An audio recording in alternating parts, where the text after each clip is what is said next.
Naging makabuluhan ang isinagawang Philippine National Police Academy Family Day ng Regional Mobile Force Battalion 9 sa Zamboanga na labis namang ikinatuwa ng mga nakilahok rito. Patrolwoman Joyce Franco sa report.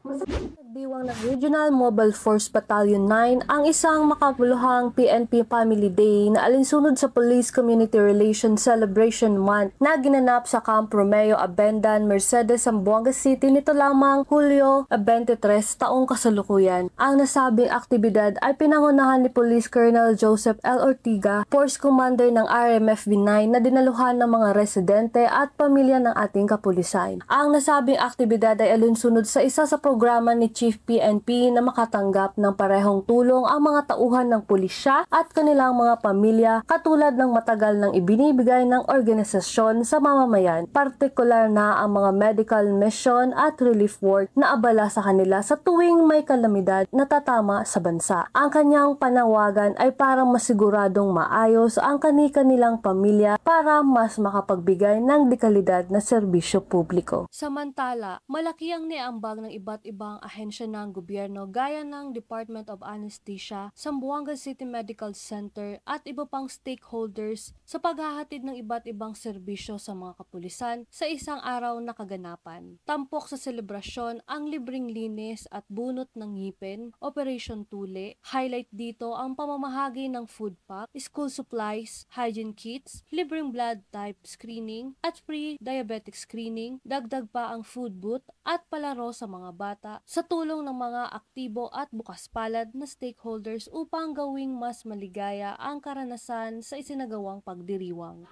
Magandang umaga po. Ako po si Police Colonel Joseph N. Ortega, ang Force Commander ng Regional Mobile Force Battalion 9. Andito po kami ngayon.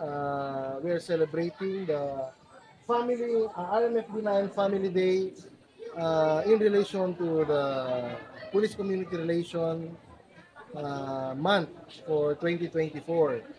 Itong activity namin po ay isa sa mga activity na gustong ikuha ng ating butihing Chief PNP na bigyan naman natin ng pansin ng ating pamilya ng bawat kapulisan. So ngayon andito kami, we're celebrating the Family Day together with the families of RMFB personnel. Kasi bibigyan din natin ng pugay ang ating mga pamilya. Kasi at the end of the day, tayo pong mga pulis ay umuwi sa bahay at doon po tayo umuhugot ng lakas at inspirasyon sa ating pamilya. So nararapat din po na bigyan din po natin ng pansin, importansya ang ating pamilya.